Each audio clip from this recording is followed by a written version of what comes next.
We had a client that we worked with, and she was really struggling with profitability. She kept raising tuition. She actually did 3 tuition increases within a 15-month cycle, and she still could not catch up. So I helped her work with our 6 money leaks in schools, and she only used 3 of the 6 money leaks and cut her expenses by 50%. 50. She did not fire anyone. She did not slash any of her programs, and she did not work more hours.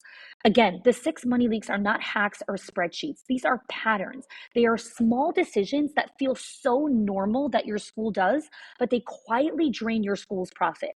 So if you've ever wondered why you're working so hard, but still not seeing the return, this is your first step to clarity. Click the link in the show notes and find out what it's actually costing you.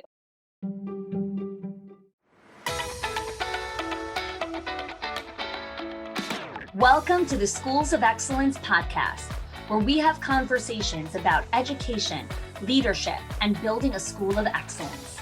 The goal on this show is to bring you clarity, up-level your mindset, and give you practical strategies and inspiration so you can show up with confidence and trust your decision-making.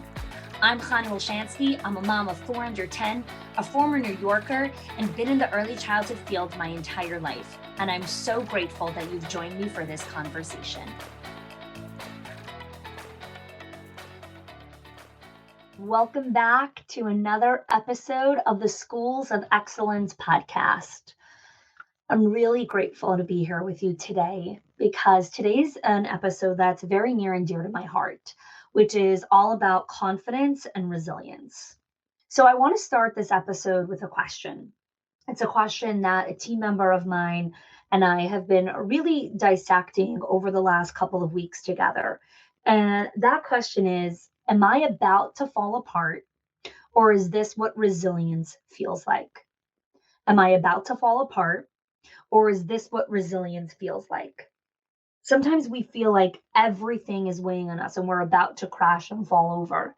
But really, we're okay. Sometimes we're really okay. And that's what resilience feels like. And so today's episode is about understanding what a confidence and resiliency toolkit is. It's a combination of habits, practices, strategies, and rhythms that help you and your team envision, create, and implement growth in your school, even when there's chaos, uncertainty, and ambiguity.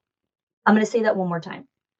A confidence and resiliency toolkit is a combination of habits, practices, strategies, and rhythms that help you and your team envision, create, and implement growth in your school, even with chaos, uncertainty, and ambiguity. You see, having an amazing school is not a result of having amazing systems or infrastructure or all of those things. While that is really important and critical for success, and we teach those strategies and systems in our Directors in Our Circle and Owners HQ program, the leaders who truly excel are the ones who have built strong confidence and resiliency toolkits. It's the ones who have self-awareness to understand their own stress cycles and help their staff do the same. It's the ones who learn how to choose strategies and practices in moments of chaos and uncertainty and understand how to rise back up again.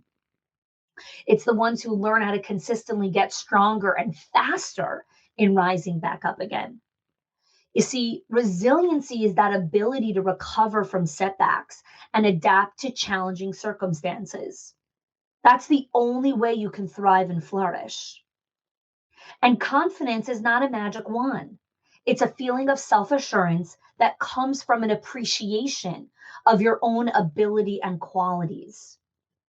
It's a self-assurance that comes from an appreciation of your own ability and qualities. It's learning how to value yourself and appreciate your qualities and abilities and your unique way in showing up in the world.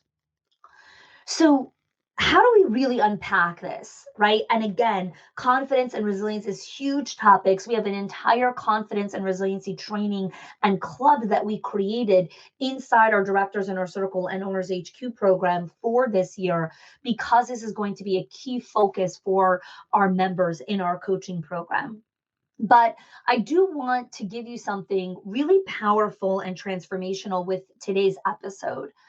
And that's with understanding how to recognize your stress cycles and invite calm. In last week's episode on the podcast, I spoke about preparing for the summer. And I spoke about how the goal is not about forecasting for every single problem that might come up. Understanding yourself and self awareness is recognizing when you're out of depth. It's recognizing when you're out of touch, when you're out of your lane, when you're at your skill threshold, and you need to rise back up again. You need to stop powering through. You need to stop thinking that you're smart enough to figure this out on your own. Smart people ask for help. Wise people don't catch up. They learn how to close their skill gap. Again, wise people do not catch up. They learn how to close their skill gap. And this episode is going to teach you some important skills to become more resilient because that's where the magic is. Now, I also have a special confidence and resiliency training for your staff for this upcoming new school year. It's a brand new training that I created specifically for your staff for this September. As I spoke about in last episode and on many episodes here on the podcast, we are going to see the largest surge in burnout in our staff in this upcoming fall of 2021. And the reason for that is so many different moving factors, which I'm not going to go into here. I speak about that at large in my podcast on predictions and cautions for 2021 fall. But what I want to talk about here is understanding that the best way to combat burnout, the best way to combat your staff calling out or quitting or high turnover rates and really building high staff retention and a culture of excellence is training your staff how to become more confident and resilient. They have to find that within themselves. It doesn't come with motivation. It doesn't come with gift cards. It doesn't come from bonuses and raises and lunches. It doesn't. It comes from them inside of themselves, igniting that confidence and resilience from within themselves. And so I created a unique training for your staff that you can show them and do together for professional development, either during the summer or for your first staff meeting for the upcoming school year. And for more information, definitely check that out in the show notes. We have a special going on right now. It's a unique confidence and resiliency training for your staff. Now, here's the truth to recognize about your school, running a center, all the stuff that you're doing right now. Number one, it's always a busy time. Number two, there's always going to be something that goes wrong. Number three, something is always going to break. Number four, you're going to get overwhelmed. Number five, you're going to feel over your head. So the question is, how quickly can you rise from all of these? From the busy time, from something going wrong, from something breaking, from getting overwhelmed, from being over your head. All of those things are always going to happen. Stop deluding yourself and thinking that it's going to be quiet soon. Stop deluding to thinking that, oh, there's going to be a time where nothing goes wrong. Stop. Stop thinking that nothing breaks because you've created unbreakable systems. It doesn't exist. Stop thinking that you're never going to get overwhelmed again. Stop thinking that you're never going to be over your head. Those things are part of life. It's what you raise your hand for, to be a leader in your center. The question you have to be asking yourself is, how quickly can I rise from that? Those are the difference in the leaders that win and the leaders that tread water till they die. It's the illusion of one day I'm going to catch up. You never do. So stop trying. The work is always there. Build your confidence and resiliency toolkit. David Allen has an amazing quote, which is, much of stress that people feel doesn't come from having too much to do. It comes from not finishing what they started. And every single day, there are stressors that come into your day. And if you don't release the stressors from the day before, they accumulate, they compound, and they impact your ability to lead and make decisions.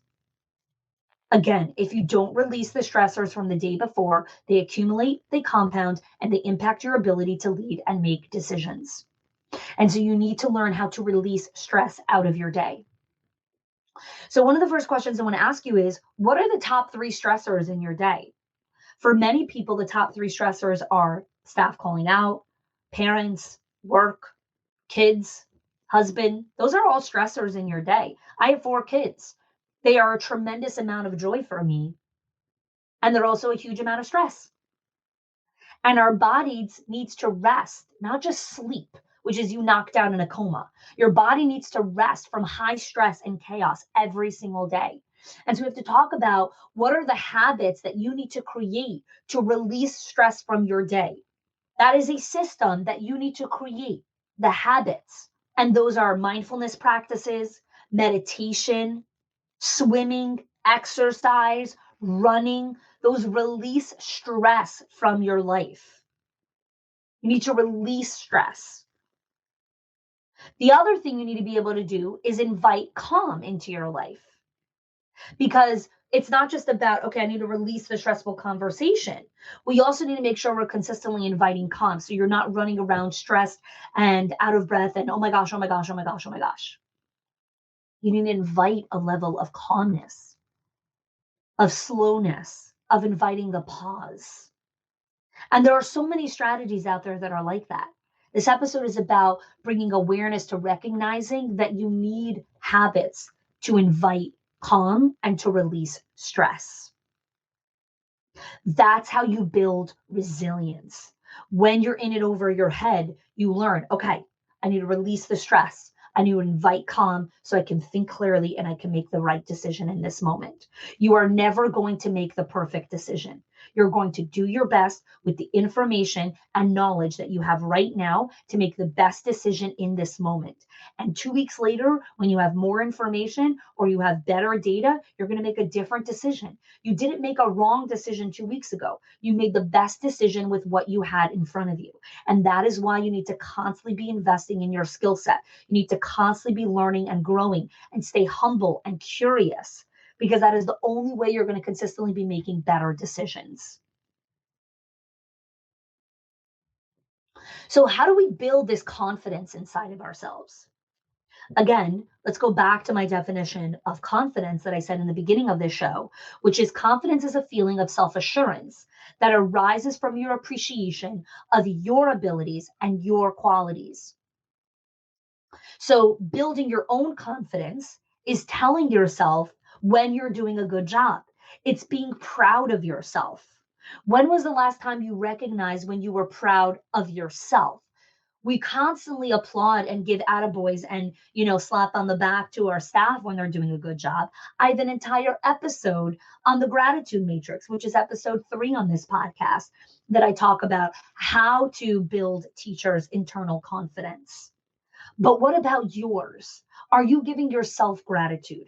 Are you telling yourself the story of your own good qualities and abilities? Or are you spending majority of your time beating yourself up and recognizing your weaknesses? Self-awareness is really important. It's important to be aware of your skill gap. It's important to be aware of your weakness. And it's also equally, if not more important, to recognize where you're doing an amazing job, where you are really good at what you're doing, your qualities, your skills. Those are things that people can never take away from you. And so, what is your practice for recognizing that? Do you do journaling? Do you write that down? I was having a conversation with a client and she was like, I really don't like journaling. I'm like, neither do I, but I like the results. You don't have to like a particular habit. Welcome to being a grown up. You don't have to like every single thing that you're doing. Sometimes you do things because you like the results.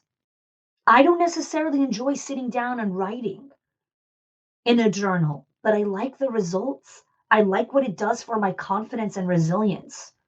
I don't necessarily enjoy an hour workout where I can't sit or stand for the next 48 hours because I'm in so much pain.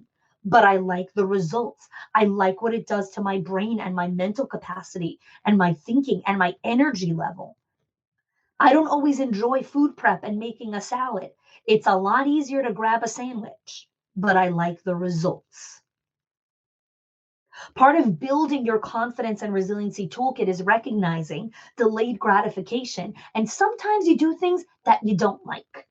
I know we live in a culture of instant gratification. We live in a culture of, oh, you don't like it? Oh, that's okay, sweetheart. You don't have to do that. No, you're a grown up. I understand you don't like working out.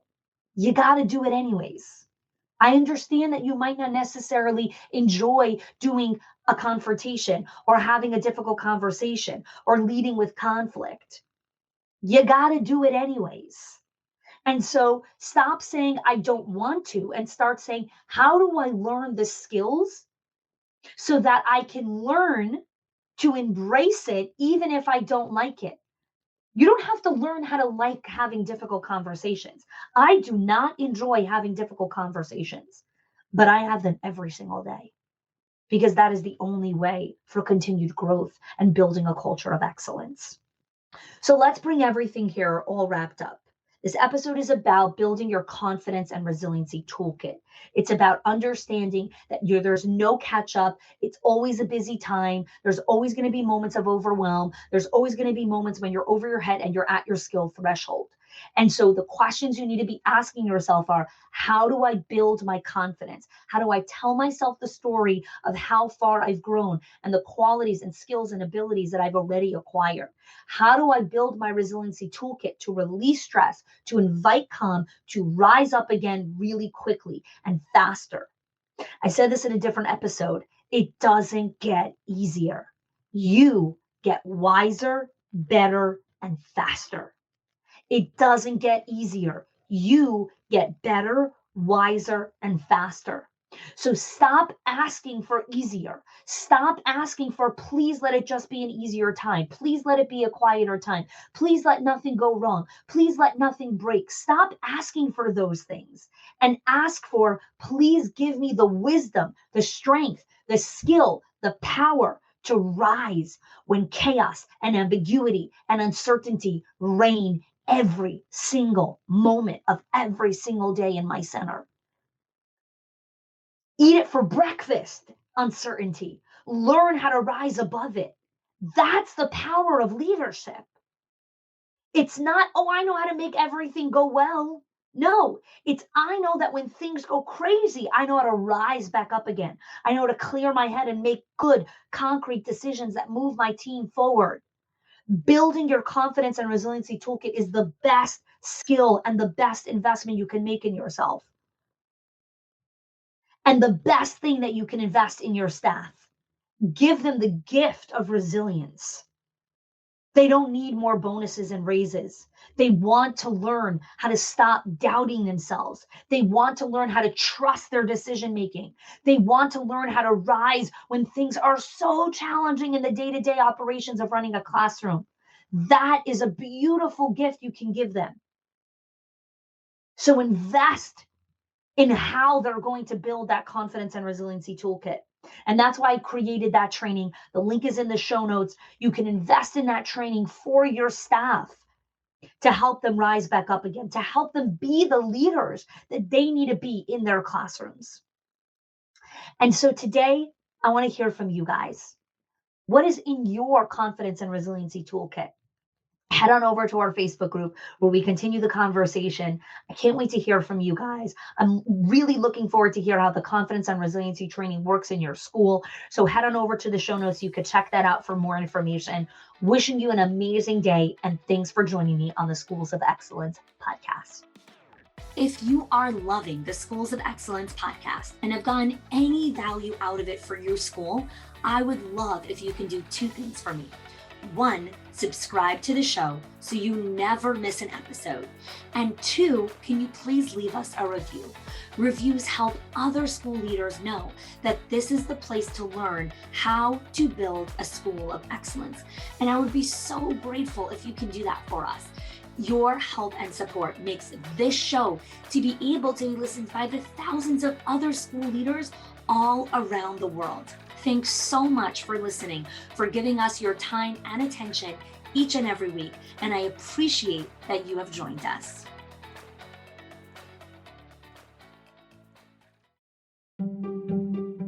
If your accountant has ever told you to cut back on professional development or slash your teacher appreciation budget or your staff development budget just so you could stay afloat, or has told you, hey, you probably can't go invest in that program, please listen. The problem is not that you're spending too much money on your people or yourself or your investment or your support system. It's that your school has invisible money leaks that are draining your profit, leaks that no spreadsheet will ever catch or accountant. So I created the 6 money leaks of schools that show you the 6 core areas that schools lose money every single month without realizing it. If you close even one of them, your profits will start to soar without sacrificing your team. Go get it now and stop blaming the things that are actually building your school.